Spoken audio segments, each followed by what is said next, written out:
This is a tour of the finished garden. So I took 4 10 by 20 chicken coops, chicken runs that I got off of Amazon. They're fairly inexpensive. And I put them together to give me a 20 by 40 garden. So of course, each one of them came with a door. I only used 2 of the doors, so I used 2 doors on one side, and then the other side there's no door. Don't know if I'll regret that or not. And so as you can see, quite a bit of space inside here. Now, I made a couple of modifications. One of them was, because the particular chicken coop I have here had a flat top. I also have one, my small garden has one with the pointed top. This particular model has kind of the flat top, so when you put them together, it gives you this space in the middle, which is going to be perfect for trellising. Here I've got blackberries, raspberries, grapes. So I can trellis them right in this middle space. So it actually gives me a great deal more space than I had. And then what I did was I left one of the poles out to give me a walk through right in the middle to the other side of the garden. And again, I've got a great trellis space there, for any vining plants.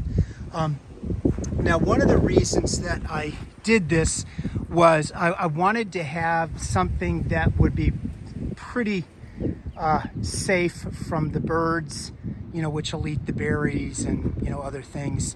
And also, we've got a lot of deer, we've got a lot of wildlife around here.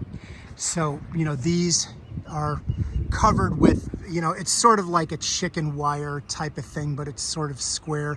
It's a bit chintzy. So what I did was I put 3 feet of hardware fabric on the outside, and then I don't know if you can see it, but there's also 1 foot running along the ground so that nothing can dig under.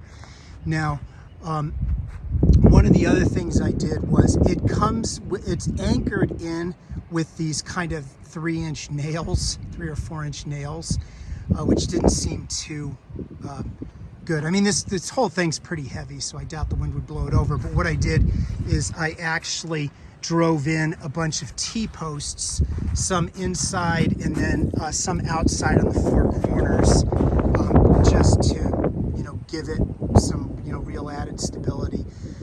But I don't see, unless this gets a direct hit by a tornado or a microburst or something. I mean, while I've been constructing this, we've had some pretty intense winds. So this garden right now, I've got 29, soon to be 30 wicking barrels. However, I can expand this dramatically if I needed to in an emergency, and I can do probably around 100 wicking barrels. And I've also, I got plenty of room where I can do other raised gardens. I have 2 kind of corner raised gardens, which I haven't filled with soil yet, but my wife got those for me. And so, I've got 2 little raised gardens that I'm probably going to do, some herbs or something like that. The rest of these are wicking barrels, but I've got plenty of space in here where I can, expand, do more raised gardens, more wicking barrels, whatever I want to do.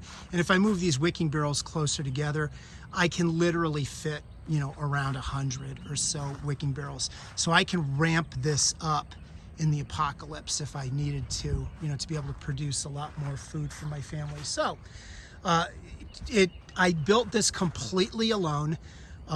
It would definitely have gone a lot faster if I had had somebody else, helping me with it. But it is possible. You can put this together yourself. It just takes longer. Probably the thing that takes the longest is wiring together the panels, of the chicken wire. And actually, chicken wire, which is on my other small garden, is a heck of a lot easier to wire. All you have to do is run the wire through. You don't really have to weave it around.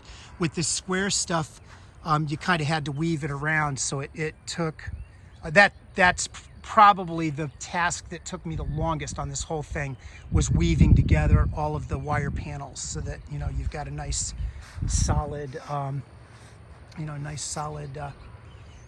barrier, you know, from the birds and the critters. So that's it. Hope you've enjoyed watching this little tour. And I've already got most of the barrels, not all of them, but I got most of the barrels planted out already with some of my spring vegetables, and I've got some lavenders and some mint growing in here as well. The lavenders, if you don't have lavender in your garden, you need to put it in, because it's just a great way to attract bees and pollinators into your gardens. So I got a couple lavenders right here in the middle, so that hopefully that will attract some pollinators into my little paradise here. Thanks for watching.